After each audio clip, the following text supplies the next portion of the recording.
नमस्ते दोस्तों, आज मैं आपको बताऊंगी कि दशहरे की पूजा करने से किस फल की प्राप्ति होती है तथा किस वृक्ष की पूजा करनी चाहिए। एक बार पार्वती जी ने शिव जी से पूछा कि लोगों में जो दशहरे का त्योहार प्रचलित है, इसका क्या फल है।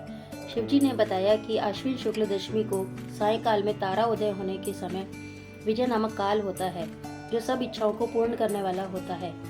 शत्रु पर विजय प्राप्त करने की इच्छा करने वाले राजा को इसी समय प्रस्थान करना चाहिए। इस दिन यदि श्रवण नक्षत्र का योग हो तो और भी शुभ है। मर्यादा पुरुषोत्तम भगवान रामचंद्र जी ने इसी विजय काल में सेना को लेकर लंका पर चढ़ाई की थी। इस दिन यह दिन बहुत पवित्र माना गया है और क्षत्रिय लोग इसे अपना प्रमुख त्योहार मानते हैं। अपने तमाम दल बल को सुसज्जित करके पूर्व दिशा में जाकर शमी वृक्ष का पूजन करना चाहिए। पूजन करने वाला शमी के सामने खड़ा होकर इस प्रकार ध्यान करे, हे शमी, तू सब पापों को नष्ट करने वाला है और शत्रुओं को भी पराजय देने वाला है। तूने अर्जुन का धनुष धारण किया और रामचंद्र जी से प्रिय वाणी कही। पार्वती जी बोली, शमी वृक्ष ने अर्जुन का धनुष कब और किस कारण धारण किया था और रामचंद्र जी से कब और कैसी प्रिय वाणी कही थी, सो कृपा कर समझाइए। शिवजी ने उत्तर दिया, दुर्योधन ने पांडवों को जुए में हराकर इस शर्त पर वनवास दिया था कि वे 12 वर्ष तक प्रकट रूप से वन में जहाँ चाहे घूमें, किंतु 1 वर्ष बिल्कुल अज्ञातवास में रहे। यदि इस वर्ष में उन्हें कोई पहचान लेगा तो उन्हें 12 वर्ष और भी वनवास भोगना पड़ेगा।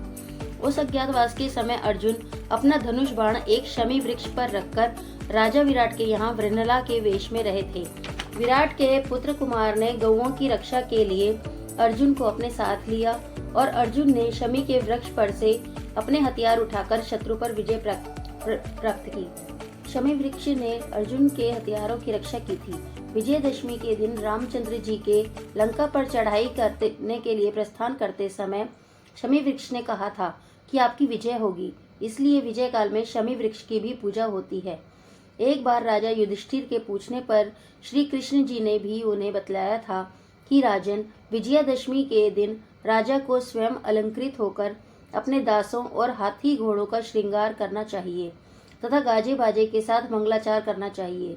उसे इस दिन अपने पुरोहित को साथ लेकर पूर्व दिशा में प्रस्थान करके अपनी सीमा से बाहर जाना चाहिए और वहां वास्तु पूजा करके अष्टदिक्पालों तथा पार्थ देवता की वैदिक मंत्रों से पूजा करनी चाहिए।